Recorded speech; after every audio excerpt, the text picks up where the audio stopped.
La parole est à André Schneider, groupe UMP pour 5 minutes.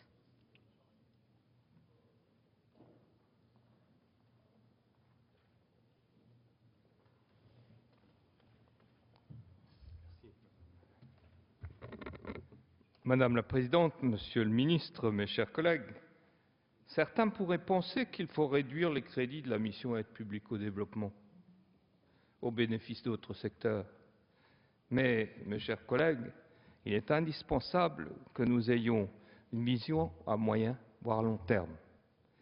La situation instable des pays du Maghreb à la sortie du printemps arabe, par exemple, celle délicate au Sahel et plus particulièrement au Mali, pour ne citer que ces zones géographiques, nécessite bien sûr de notre part une très grande attention, une grande vigilance. L'expression de notre solidarité est non seulement un instrument d'influence, mais également une contribution au maintien d'un environnement plus sûr pour la France. Nous devons aussi avoir une vision planétaire aujourd'hui dans le cadre de la mondialisation et donc être prêts, c'est-à-dire avoir des moyens suffisants pour intervenir dans tous les secteurs menacés dans le monde en matière d'aide.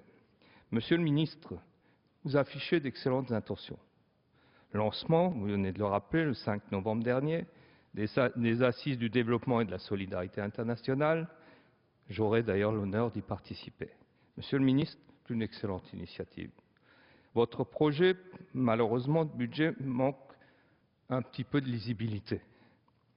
Il ne nous apporte pas une vue d'ensemble de l'aide publique française au développement. En clair, nous examinons cet après-midi un peu moins de 3,15 milliards d'euros sur une aide de plus de 9, parce qu'il y a, vous l'avez dit vous-même, plusieurs ministres, 8 exactement ministères qui y concourent.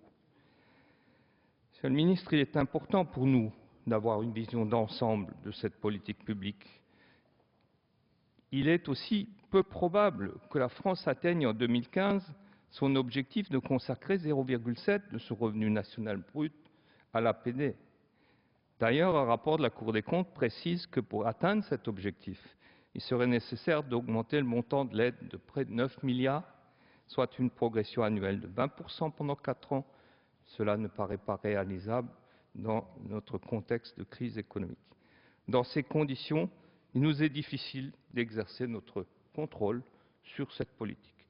Quelques mots sur la taxe française sur les transactions financières, vous l'avez évoqué aussi. En septembre, à New York, le président de la République a précisé que la France a pris l'engagement de reverser une partie des produits de cette taxe, au moins 10% pour le développement, pour la lutte contre les fléaux sanitaires et les pandémies. Le 29 octobre dernier, à l'OCDE, il a promis aux chefs des organisations économiques internationales un effort considérable dans ce domaine. Quelle est la réalité aujourd'hui? Un effort considérable, c'est 3,75% des revenus de cette taxe pour la présente année, soit 60 millions, alors que le budget de la mission baisse de 197 millions. J'y reviendrai parce que vous venez de l'évoquer. Tel qu'il est présenté, le dispositif prévoit une affectation progressive du produit de la taxe qui n'atteindra les 10% qu'à l'échéance de 3 ans. Mais revenons au crédit alloué à cette mission, le programme 110, 1,16 milliard, moins 2,5%. Programme 209, 1,96 milliard, moins 7,8%. On observe ainsi que le projet de budget pour 2013 prévoit bien une diminution de crédit 197 millions, vous l'avez évoqué. Vous dites que par ailleurs sera compensé par la taxe. Pour l'instant, on est très très loin, Monsieur le Ministre. Et selon les prévisions du budget triennal 2013-2015, les crédits devraient encore diminuer dans les 2 prochaines années. On observe par exemple que les subventions bilatérales prévues pour les 17 pays prioritaires baissent de 3,5%. Quasiment toutes les actions sont en baisse, sauf la numéro 2 du programme 110. La France est au 4e rang, Monsieur le ministre, des donateurs de l'OCDE. Elle doit le rester.